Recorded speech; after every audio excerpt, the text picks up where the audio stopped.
Adoor പ്രകാശും V ജോയിയും രണ്ടുപേരെയും കുറിച്ച് ഞാൻ ഒരു ചർച്ചയിലും മോശമായിട്ടൊന്നും പറഞ്ഞില്ല. എന്നാൽ അവർ നല്ല മിടുക്കന്മാരായിട്ടുള്ള ആൾക്കാരാണ് എന്നാണ് എല്ലാ ചർച്ചയിലും സൂചിപ്പിച്ചത്. പ്രതിപക്ഷ സംവിധാനത്തിൽ നിന്നുകൊണ്ട് ഒരു വികസനവും കൊണ്ടുവരാൻ കഴിയില്ല എന്നുള്ളത് ഒന്ന്. രണ്ട്, ഭാഷ നന്നായിട്ട് കൈകാര്യം ചെയ്യാൻ അറിയണം. ഉത്തരേന്ത്യൻ ലോബിയാണ് സ്വാഭാവികമായിട്ടും ഈ കേന്ദ്രഭരണത്തിൽ നമ്മുടെ ആക്ഷേപമായിട്ട് വരെ ഉന്നയിക്കുന്ന കാര്യം അതാണ്. അവർ തന്നെ കൂടുതൽ എംപിമാർ ആ ഭാഗത്തു നിന്ന് ഉണ്ടാകുമ്പോൾ സ്വാഭാവികമായിട്ടും അവരുടെ നിയന്ത്രണത്തിലാണ്. അപ്പോൾ ഹിന്ദി ഭാഷ അറിയാത്ത ഒരാൾ ജയിച്ചു പോയിട്ട് യാതൊരു കാര്യമില്ല. മന്ത്രിയായിട്ടിരുന്ന ഒരാളിനെ സംബന്ധിച്ചുള്ള ഒരു പരിചയം പുതുതായിട്ട് ജയിച്ചു പോകുന്ന ഒരാളിന് കിട്ടുകയില്ല. കോൺഗ്രസിനും കമ്മ്യൂണിസ്റ്റ് ഈ രണ്ട് പാർട്ടികൾക്ക് ഇനി കേരളത്തിൽ പ്രസക്തിയില്ല. BJP കേരളത്തിൽ നിർത്തിയിട്ടുള്ളത് അവരെല്ലാവരും ജയിക്കും. അതിൽ ആദ്യ ജയം ഉണ്ടാകുന്നത് വി മുരളീധരനായിരിക്കും എന്നാണ് ഞങ്ങൾ വിശ്വസിക്കുന്നത്. നിരവധി ചാനൽ ചർച്ചകളിൽ പങ്കെടുത്ത് പാർട്ടിയുടെ നയങ്ങൾ വിശദീകരിച്ച് ശ്രദ്ധേയനായ എം ബാലമുരളിയാണ് നമ്മോടൊപ്പം എന്നുള്ളത്. രാഷ്ട്രീയ പാർട്ടി നേതാക്കളെ ബഹുമാനത്തോടെ അവതരിപ്പിക്കുകയും അവരെ അംഗീകരിച്ചുകൊണ്ട് തന്നെ വി മുരളീധരൻ ജയിക്കേണ്ട ആവശ്യകതയെ സാധാരണക്കാർക്ക് വരെ മനസ്സിലാകുന്ന രീതിയിൽ വ്യക്തമാക്കുകയുണ്ടായി എം ബാലമുരളി. ഈ ചാനൽ ചർച്ചകളിൽ പങ്കെടുന്നത് എങ്ങനെയാണ് ഇത്ര പെട്ടെന്ന് തെറ്റായത്?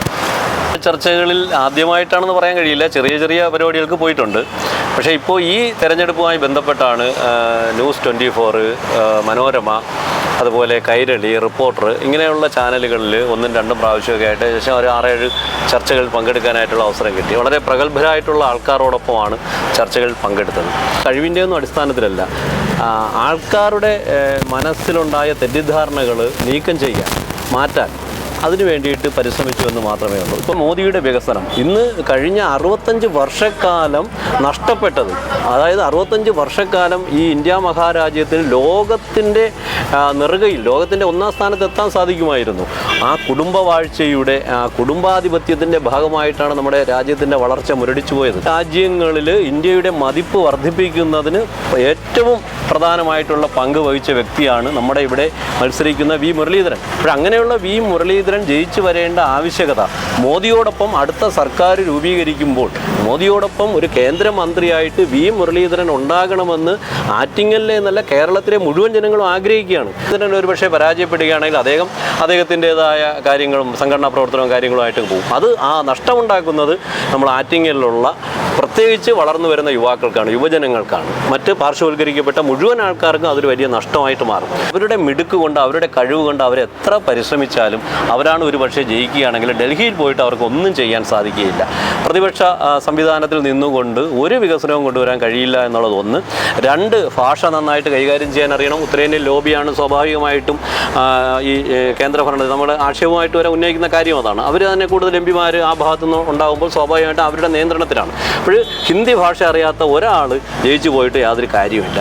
പിന്നെ അവിടെ ഈ ഭരണ പരിചയം ഒരു 5 വർഷം കൊണ്ടൊന്നും ഈ ഒരു മന്ത്രിയായിട്ടിരുന്ന ഒരാളിനെ സംബന്ധിച്ചുള്ള ഒരു പരിചയം പുതുതായിട്ട് ജയിച്ചു പോകുന്ന ഒരാളിന് കിട്ടുകയില്ല. അപ്പോൾ അങ്ങനെ മോദിയോടൊപ്പം നിൽക്കാൻ കഴിയാത്ത, അല്ലെങ്കിൽ കേന്ദ്രത്തിൽ BJP വരും എന്ന് ഉറപ്പായ, നരേന്ദ്രമോദി അടുത്ത ആകും എന്ന് ഉറപ്പായ സാഹചര്യം, അത് ഇന്ത്യയിലെ ഒരു മനുഷ്യൻ്റെ മനസ്സിന് സംശയമില്ല. ആറ്റിങ്ങൽ പാർലമെൻറ്റിൽ തന്നെ ആർക്കും സംശയമില്ല, നരേന്ദ്രമോദി തന്നെയാണ് അടുത്ത പ്രധാനമന്ത്രി. അപ്പോൾ അദ്ദേഹത്തിനോടൊപ്പം നിൽക്കുന്ന ഒരാൾ വിജയിച്ചു വന്നാലേ ഈ നാട്ടിൽ വികസനം വരൂ എന്നുള്ള കാര്യം എല്ലാവർക്കും വ്യക്തമാണ്. ആയിട്ടുള്ള കുറ്റപ്പെടുത്തലുകൾ ഇല്ലാതെ എങ്ങനെയാണ് ഇങ്ങനെ പറഞ്ഞ് സമർത്ഥിക്കാനായി കഴിയുന്നത്?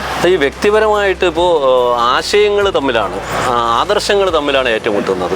ഇപ്പോൾ ഈ CPM-ൻ്റെയും കോൺഗ്രസിൻ്റെയും ആ പാർട്ടികളുടെ പ്രസക്തി തന്നെ നഷ്ടപ്പെട്ടു. അപ്പോൾ ആ പാർട്ടിയെ പ്രതിനിധീകരിക്കേണ്ട ഒരവസ്ഥ ഈ രണ്ടാൾക്കാർക്ക് വന്നു എന്നേ ഉള്ളൂ. അപ്പോൾ അവരെ നമ്മൾ കുറ്റപ്പെടുത്തേണ്ട കാര്യമില്ല. അപ്പോൾ CPM-കാരായിട്ടുള്ള കോൺഗ്രസ്സുകാരായിട്ടുള്ള ആൾക്കാർ, പ്രവർത്തകർ ഇന്ന് BJP-യോടൊപ്പം നരേന്ദ്രമോദിയോടൊപ്പമാണ് ചിന്തിക്കുന്നത്. നരേന്ദ്രമോദി അധികാരത്തിൽ വരണമെന്നും BJP ജയിക്കണമെന്നും ഈ നാട്ടിൽ കഴിഞ്ഞ 10 വർഷമുണ്ടായ വികസനം അതിനൊരു തുടർച്ച ഉണ്ടാകണമെന്നും. ഇപ്പോൾ മോദി തന്നെ പറയുന്നത് ഈ കണ്ടതൊക്കെ ട്രയൽ മാത്രമെന്നാണ്. യാഥാർത്ഥ്യം കാണാൻ പോകുന്നു. യഥാർത്ഥ വികസനം, യഥാർത്ഥ മാറ്റം, യഥാർത്ഥം ഭാരതം മുന്നോട്ടുള്ള ഭാരതത്തിൻ്റെ കുതിപ്പ് കാണാൻ പോകുന്നു എന്നാണ് മോദി തന്നെ പറഞ്ഞിട്ടുള്ളത്. ഇത് മാത്രമല്ല, രാജീവ് ചന്ദ്രശേഖരും ശോഭാ സുരേന്ദ്രനും അനിൽ ആന്റണിയും ഇങ്ങനെ ഒരു വലിയ സ്ഥാനാർത്ഥികളുടെ ഏറ്റവും CPM-ൻ്റെയും കോൺഗ്രസിൻ്റെയും നേതാക്കന്മാർ അഭിനന്ദിക്കുന്ന ഏറ്റവും പ്രഗത്ഭരായിട്ടുള്ള സ്ഥാനാർത്ഥികളാണ് BJP കേരളത്തിൽ നിർത്തിയിട്ടുള്ളത്. അവരെല്ലാവരും ജയിക്കും. അതിൽ ആദ്യ ജയം ഉണ്ടാകുന്നത് വി മുരളീധരനായിരിക്കും എന്നാണ് ഞങ്ങൾ വിശ്വസിക്കുന്നത്. കാരണം ആദ്യം റിസൾട്ട് വി മുരളീധരൻ വിജയിച്ചു എന്നുള്ളതായിരിക്കും പുറത്തു വരിക.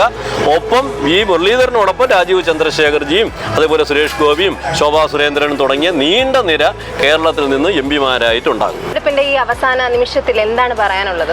ഇനി ഒരു 10-20 മണിക്കൂറേ ഉള്ളൂ നമ്മൾ പോളിംഗ് ബൂത്തിലേക്ക് പോകാനായിട്ട്. വലിയ പ്രതീക്ഷയാണ്. പ്രതീക്ഷയെന്നല്ല, ജനങ്ങൾ മുഴുവൻ നിശബ്ദരായിട്ട് CPM-ലും കോൺഗ്രസിലും പ്രവർത്തിക്കുന്ന ആൾക്കാർ അവർ പറയുന്നത് ഒരു മാറ്റം അനിവാര്യമാണ്. ഇവിടെ നിന്ന് മറ്റ് രണ്ടാൾക്കാർ ജയിച്ചു പോയിട്ട് ഒന്നും ചെയ്യാനില്ല, ഒരു കാര്യവുമില്ല. വെറുതെ അവിടെ പോയി ഒന്ന് ടൂറ് പോകുന്നത് പോലെ പാർലമെൻറ്റിലും ഡൽഹിയിലൊക്കെ കറങ്ങിയടിച്ച് വരാമെന്നല്ലാതെ ഇവർക്ക് പ്രത്യേകിച്ച് ഒന്നും ചെയ്യാനില്ല എന്നുള്ള വലിയ ഒരു ധാരണ ജനങ്ങൾക്കുണ്ട്. ഇപ്പോൾ തന്നെ എതിരില്ലാതെ സൂററ്റിൽ ഒരാൾ ജയിച്ചു കഴിഞ്ഞു, ഒരു MP BJPക്ക് ഉണ്ടായി കഴിഞ്ഞു.